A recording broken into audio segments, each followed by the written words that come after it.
This programme was produced at and first aired on MPR, Manawatū People's Radio, with support from New Zealand On Air. Ka pai irarangi te motu, MPR. If you're enjoying this podcast in Manawatū, you could make your very own, just like this one. NPR exists to help people like you tell your story or share your passion on air and online. Check out npr.nz for more information.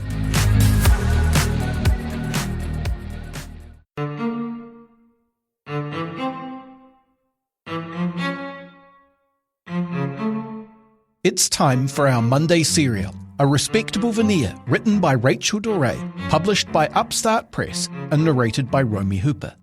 This serial has been made possible by funding from the Earle Creativity and Development Trust, with collaboration from Manawatū People's Radio. A Respectable Veneer is a story about love and courage, but we remind you of our regular content warning. There are elements of violence and references to child abuse. Last time we saw Edie trying to behave herself. Ruby found herself taken in hand by her employer, and she met her co-worker Janice, who pointed out all the rules of working at Salon Vardo. Why didn't you say something last night? Douglas said when Ruby told him about Salon Vardo. We could have celebrated with... He looked around the kitchen. With something.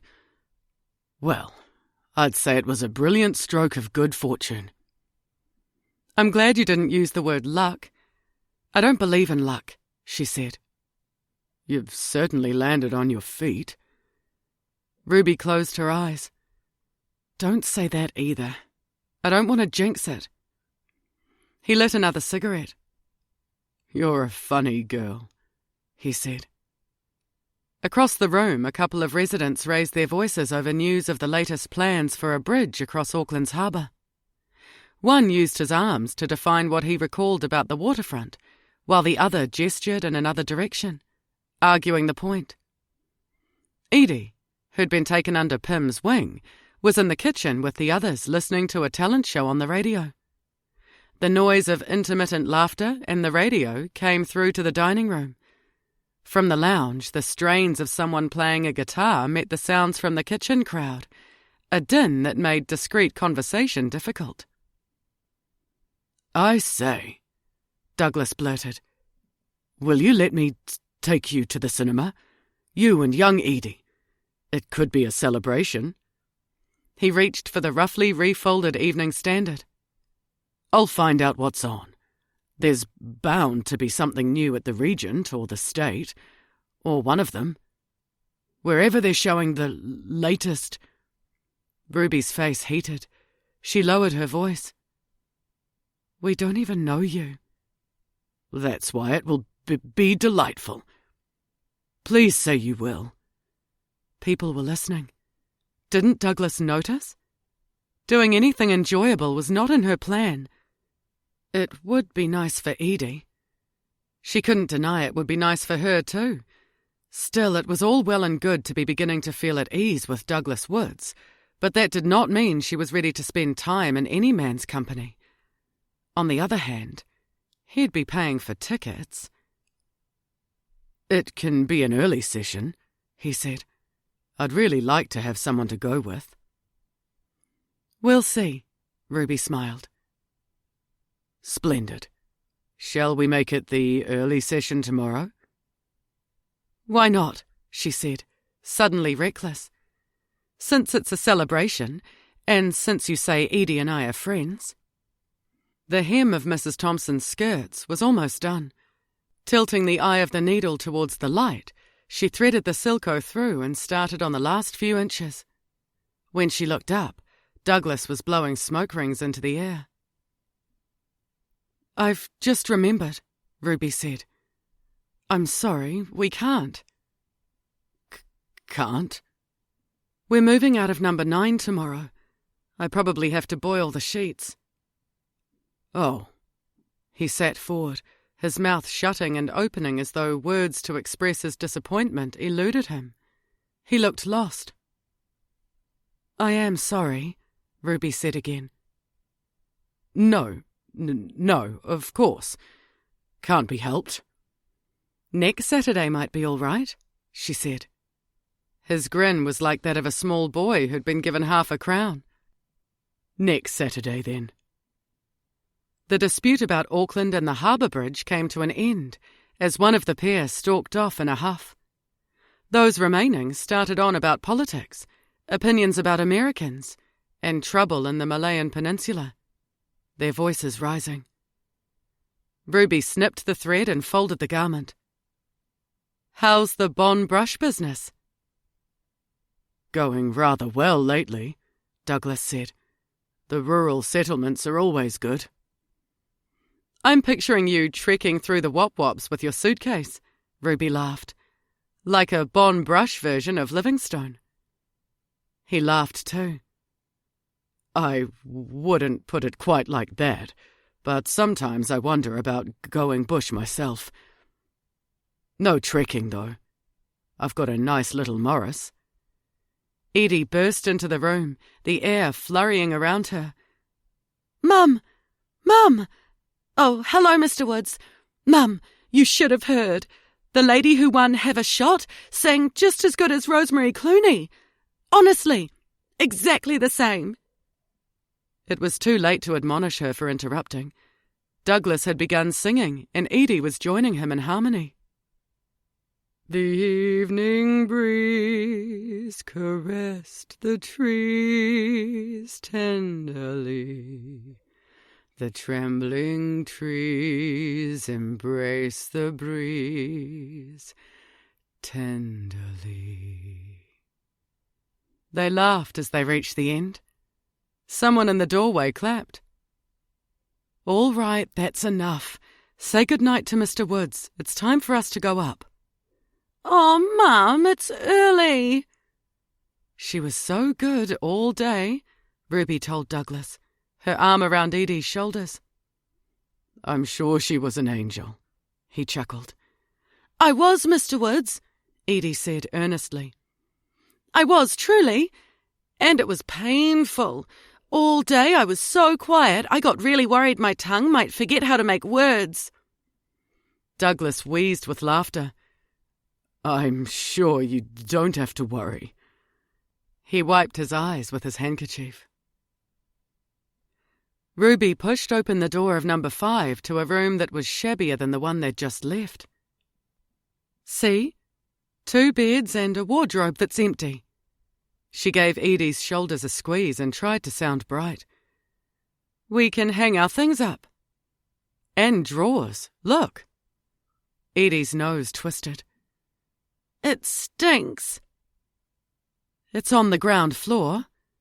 Ruby's attempt to be encouraging sank to her feet, recalling the mould and rot in the house in Freeman's Bay. "Never mind. We might not be here long." "Humph," Edie said, pulling at the dusty lace curtain. "There's a spider. And dead flies." "No point going on about it," Ruby snapped. The ply of the wardrobe door had split and flaked in places, and they'd have to leave it open to prevent the stench of mould penetrating the fine wool clothes Ruby owed to Vardo. "You take that bed," Ruby said, feeling the thin, lumpy mattresses. "I'll take this one by the door." The beds were no better than the one at number 9. Still, at least there were 2 of them. Edie hung back. "Look, it's Monday and nobody's going to school, and I just saw a girl skipping in her yard. It's the first day of the school holidays, that's why. Why do we have to go to your work?" "I don't want to have to tell you all over again." Ruby made a grab for her hand. "Come on." "I just wish we didn't have to." "Well, we do. Come on." Ruby stopped herself telling Edie it was the way of the world for people in their position. "Buck up, chicken. Anyway, you had a week's holiday from school." "That doesn't count." "You should just be glad I've got a job. And isn't it interesting, seeing what I'm doing?" "I should have stayed with Auntie Pim." "Well, you're not. I don't want to hear any more about it." Madam put a smock on Edie, pinned up the sleeves and set her to sorting and counting beads into pillboxes. Edie was delighted. Other than growls and grunts of frustration when she lost count, she was silent. Eventually, she returned to the settee and flicked through Janice's magazines. Madam appeared and made a show of approval. "Well done, Edith. If you promise to finish that tomorrow, you can leave it all on the tray. You can go down now and have some lemonade." Ruby and Madam exchanged smiles as Edie tried not to stump her way down the stairs. "Now, we will talk," said Madam. "Your circumstances do not interest me. You have much potential, I think. A nice trim figure. You could present well. I can use you, but there are things that must change." There was nothing to say to that. "So, we shall enter an arrangement." Madam put her hand up to silence any query about to make its way to Ruby's tongue. "You must go to the department store, Collinson and Cunningham. Janice will tell you where it is. Go now at once to the ladies' wear department. Ask for Mrs. Sinclair. I have telephoned her. She is waiting. She will help you choose a fashionable, modest outfit and whatever you need to go underneath." Edie appeared at the top of the stairs. "Edith," Madam said, "your mother has finished for the day. We're just having a little talk. Would you like to pick a lemon from my tree? Mama could make some lemonade for you." "I suggest," she said in Ruby's ear when Edie had gone, "another brassiere. Mrs. Sinclair will help you. Also, you will need better shoes. Black. You are sensible, I think. And proper hosiery. Mrs. Sinclair knows. All will be charged to my account." Ruby's face heated. Tainted thoughts tumbled through her mind and landed heavily in her chest. "My dear, do not be embarrassed." Madam lightly stroked Ruby's cheek. After everything she'd been through, Ruby didn't think she was capable of embarrassment. There it was, the cringing itch of it. Madam's hand was cool. "This is not a gift. For me, this is a necessary business matter. You are now working at Salon Vardo. Your appearance must be so. A small amount will be deducted each week from your wages."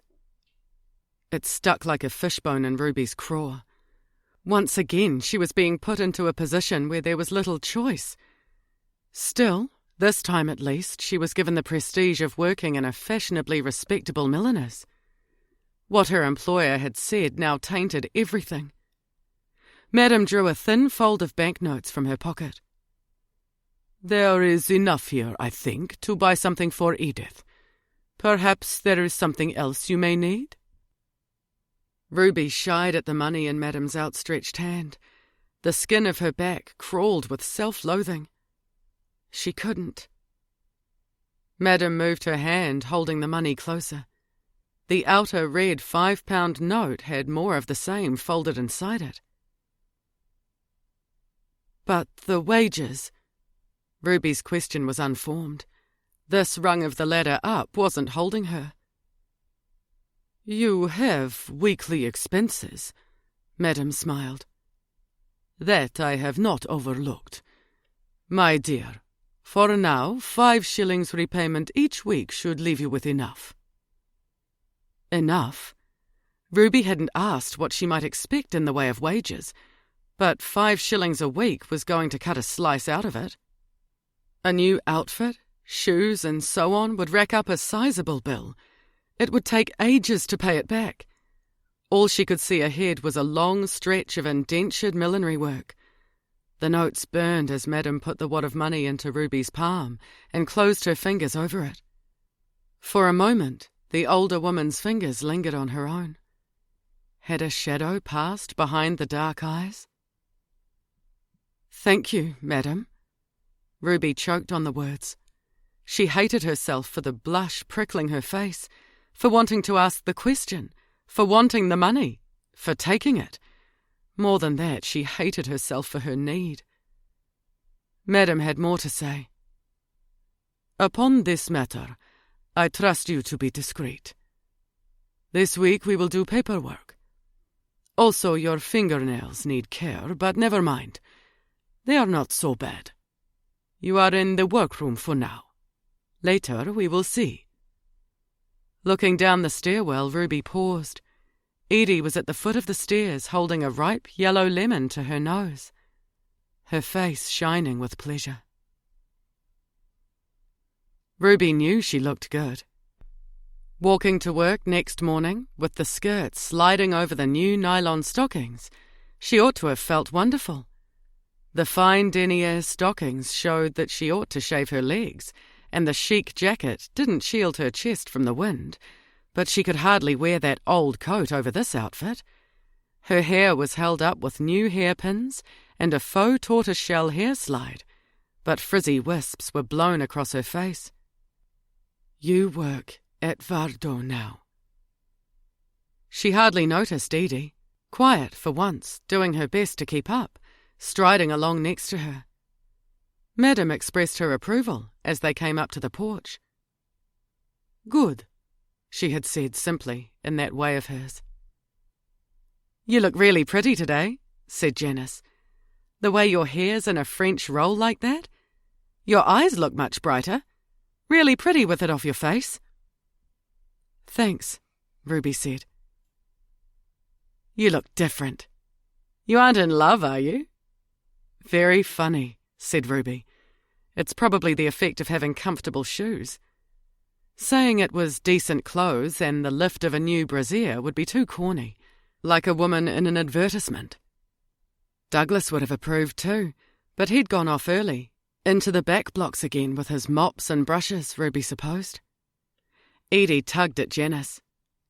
"Do you like my new jumper and matching cardigan?" "Oh, a twin set, very snazzy," said Janice kindly. Edie lifted her chin, grinning. "My hair will probably spring undone before the end of the day," said Ruby. "Some days it won't do anything." "You've got such a nice shaped head. You should get it all cut off." "Like a boy?" cried Edie. Ruby frowned at her. "Shh! No noise." Janice took a magazine from a shelf. "Look, one of these pixie cuts, all the rage overseas." "Be easier to brush, I suppose," said Ruby. "I'd love to do it for you." Janice flicked through the pages. "No," cried Edie. "Don't do it, Mum. I won't know you if you do." Ruby put a finger to lips. "Shh, and don't be silly." "I do Beryl's hair," said Janice. "Cuts, permanent waves.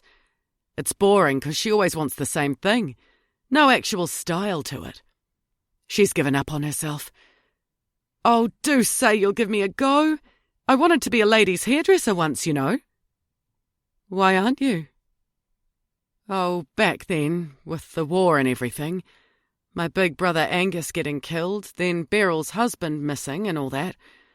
The chance to go to hairdressing school sort of passed. Doesn't stop me seeing hairstyles and films and magazines, though. And I like working here now. Oh, look at this one." She pointed at a page. "Audrey Hepburn?" chuckled Ruby. "That'd really suit you. Very ooh la la. Or that one, with the curly fringe." "What would Madam say?" Ruby said. It was mad to consider letting someone cut her hair when they'd hardly known one another for 5 minutes. Ruby watched Janice turning pages of the magazine, lips slightly parted in a soft smile. There was something irresistible about her. "I think she might like it," persisted Janice. "She won't sack you. She likes you.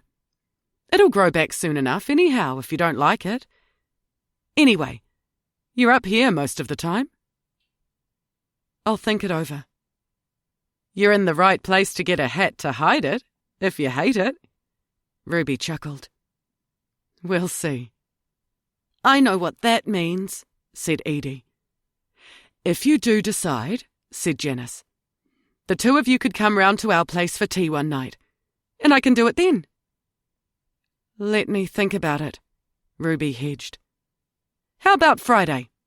It won't be fish, though. Beryl's allergic. Ruby found herself smiling as she worked through the afternoon. A haircut wouldn't hurt. Could she be on the verge of exhilarating recklessness? A new flicker of warmth ignited inside her. All week, Edie tried to stay quiet in the workroom and failed. Madam had given Ruby tiny velvet flowers to arrange in clusters and stems to bind. Even watching this had not interested Edie. Ruby had given up whispering instructions, admonishments, and encouragement. In an effort to stay calm, she'd gritted her teeth for so long, she felt her jaw had locked. At the end of each day, she felt wrung out. Just be glad I've got a job, she told Edie. Edie's response was a sour look. Ruby had no time for it. By the time Mrs. T was paid for the week's board and Madam's 5 shillings was taken out of her wages, there was nothing left. We just have to carry on. She said it to herself as much as to her daughter. That's what people used to say. Never mind how you feel about it, carry on. The high point of the week was being entertained by Douglas when he came back from a couple of days down the line. He told her, with theatrical effects for Edie's sake, about brushes for horses and brushes for cleaning saddles, ladies scrubbing farmhouse floors and the value of clothes brushes for getting moths out of clothes. The other residents threw in their own anecdotes and tall tales until it was Edie's bedtime. That night, Ruby worked her body between lumps in the mattress. When sleep came, she dreamed of Pupettes hounding her, demanding some unnamed thing Ruby didn't have. Friday was too far off. You've been listening to A Respectable Veneer, a serialised novel by Rachel Doré, read by Romy Hooper. Listen to the next episode at 8 p.m. next Monday, or for the rest of the series, go to npr.nz/show/respectableveneer, or search for A Respectable Veneer wherever you find your podcasts.